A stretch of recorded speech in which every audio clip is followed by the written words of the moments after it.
విక్రమ్ టీవీకి సబ్స్క్రైబ్ చేయండి. Subscribe to Vikram TV. Subscribe to Vikram TV. Subscribe to Vikram TV. Subscribe to Vikram TV. Please like, share and subscribe to Vikram TV.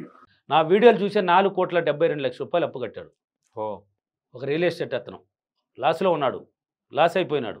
లాస్లో ఉన్న అతను నా వీడియోలు చూసే అవును కదా మన మైండ్ని ఎందుకు ఇలా చేస్తున్నాము, అవును కదా ఇది నిజమే కదా మన మైండ్ని కరెక్ట్గా వాడుకుంటే ఎందుకు జరగదు అనేసి 4,72,00,000 రూపాయలు అప్పు కట్టాడు. తర్వాత నా క్లాస్కి వచ్చిన తర్వాత అదే అతను మళ్ళీ రెండో ఫీడ్బ్యాక్ ఏమి ఇచ్చాడు, అప్పులన్నీ మొత్తం తీరిపోయేసి దిద్దగలిగేసినాడు, అన్నిటిని దిద్దేసి హ్యాపీగా ఇల్లు కూడా కట్టుకొని ఆనందంగా ఉన్నాడు. రియల్ ఎస్టేట్లో దూసుకెళ్ళిపోయినాడు. రియల్ ఎస్టేట్ అంటే పవరే కదా, పోసిందంటే దుమ్ముడు ఉమ్మేస్తుంది వాళ్ళ మైండ్ కారణం. ఆ మైండ్ని నెగిటివ్ అని పాజిటివ్గా ఉపయోగిస్తే లాస్ అయిపోతారు. ఓన్లీ పాజిటివ్గా ఉపయోగించిన వాళ్ళు దూసుకెళ్తారు. కాబట్టి అప్పులో ఉన్న వాళ్ళు ఎవరైనా భయపడకండి, భయం అనేది తీసేయాలి. విశ్వమణి బాబు గారు, లా ఆఫ్ అట్రాక్షన్ అని అంటుంటాము కానీ చాలా వరకు తెలియదు లా ఆఫ్ అట్రాక్షన్ అంటే ఏంటిది. ఎస్ ఉంది, అందరికీ తెలియదు కదా. ఇప్పుడు చదువు ఉన్నా చదువు లేని వాళ్ళకి తెలియదు. లా ఆఫ్ అట్రాక్షన్ అంటే ఏదో కాదండి, నిన్ను నువ్వు నమ్మాలి ఫస్ట్. ఓకే, సైన్స్ రూల్ ఇది. లా ఆఫ్ అట్రాక్షన్ అంటే ఏదో కాదు, నిన్ను నువ్వు నమ్ము, నీకేం కావాలన్నా బలంగా ఊహించుకో, అది పొందబడతావు అనడమే లా ఆఫ్ అట్రాక్షన్, ఇంకేం లేదండి. ఓకే, ఇన్నాళ్ళు ఏం చేసాం మనం, మనల్ని ఎక్కడ నమ్మినాము, అవును ఈ ఆడ నమ్ముతున్నాము. ఈ లా ఆఫ్ అట్రాక్షన్లో మనం ఏం చేయమన్నారు, వీలైనంత వరకు కొంచెం దాన ధర్మాలు చేయాలి, ఖచ్చితంగా చేయాలి.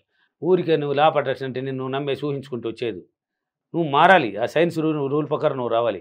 వీలైనంత వరకు కొంత దాన ధర్మాలు చేయాలి. ఆ దాన ధర్మాలు ఎలా చేయాలని కూడా ఎన్నో వీడియోలు చెప్పాను. కొంత చేయాలి, ఉన్నప్పుడు చెయ్యి. సార్ నా దగ్గర ఏమీ లేదంటే, ఏమీ లేదంటే ఎప్పటికీ లేదు నీ దగ్గర. ప్రతి మానవుడు లేబర్ కూడా 500కి తక్కువ లేనివాడు లేదు. ఇప్పుడు ఏది కొంచెం పని చేసినా కూడా 1000 అంటున్నారు, 1000 అంటున్నారు, 1000 రూపాయలు అంటున్నారు. కాబట్టి నీ దగ్గర ఏదో కొంత ఉంటుంది. ఉన్నప్పుడు అప్పుడప్పుడు కొంచెం దానం చేయి. వీలైనంత వరకు ప్రకృతి చెట్లు చెప్పాను, చెట్లు నాటండి. ప్రకృతి అనుసంధానం ఏర్పడాలి. ఈ లా ఆఫ్ అట్రాక్షన్ అంటే ఏం తెలిసిన, పంచభూతాల కలయిక సృష్టి ధర్మం. ఆ విధంగా ప్రకృతితో అనుసంధానం ఏర్పడుతుంది. ఈ లా ఆఫ్ అట్రాక్షన్లో నువ్వు ఏదైనా ఆకర్షించబడతావు, అప్పుడు ప్రకృతి అనుసంధానం ఏర్పడాలి. అందుకే ప్రతిదానికి థ్యాంక్స్ చెప్పని ఇంతకుముందు కూడా చెప్పాను. థ్యాంక్స్ అలవాటు పడాలి. ఈ లా ఆఫ్ అట్రాక్షన్లో చాలా ఈజీ. నేను కారు కావాలనుకున్నానండి, ఈ సబ్జెక్ట్ నేర్చుకుంటేనే కారు కావాలనుకున్నాను. నేర్చుకునేటప్పుడే అనుకున్నా నాకు Maruti Suzuki Ertiga white colour car, నేను క్లాసులో కూడా రాసేది ఇదే. నా మైండ్లో అప్పుడు పుట్టింది, ఇది బాగుంది, కొంచెం పెద్దదిగా ఉంది, క్లాస్గా ఉంది అన్నట్టు నాకు అనిపించింది. నాకు నచ్చింది. వాళ్ళే అంటే చూసి చూడంగానే నచ్చేసేవే, అంటే చూసి చూడంగానే నచ్చిపోవాలి. అదే మైనర్ మైండ్ ప్రభావం. నాకు నచ్చింది అది, వాళ్ళకి నచ్చింది. కొంతమంది సార్ నాకు రెడ్ కలర్ అంటారు, కొందరు సిల్వర్ అంటారు, వాళ్ళకి నచ్చింది అది. అర్థం కాదు, నాకు వైట్ నచ్చింది.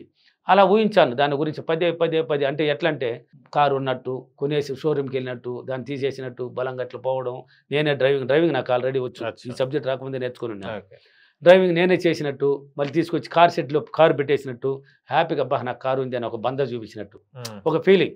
ఇలా ఊహించానండి, సులభంగా కొనేసాను.